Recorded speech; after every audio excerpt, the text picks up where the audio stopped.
Google Photo Gmail YouTube Google Drive ဒါတွေအကုန်လုံးကို Google Company ကသင်တို့သုံးတာတွေအကုန်လုံးဖြတ်ချတော့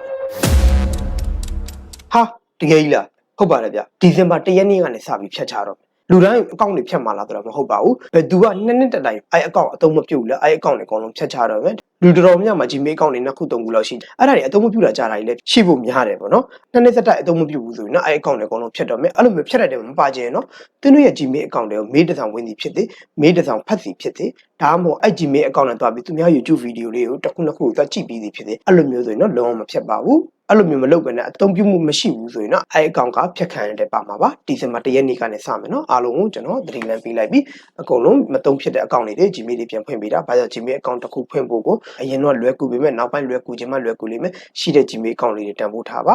Gmail အကောင့်တစ်ခုရှိပြီဆိုရင်ကျွန်တော်တို့အလုပ်တော်တော်များလုပ်လို့ရတယ်အဲ့ဒါကြောင့် Gmail အကောင့်တွေပြန်ပြီးအသက်ဝင်အောင်လုပ်ပေးပါကောင်းပြီနော်ဒါမှစိတ်ဝင်စားတဲ့အချက်လက်တွေနဲ့အတူပြန်ဆောင်အောင်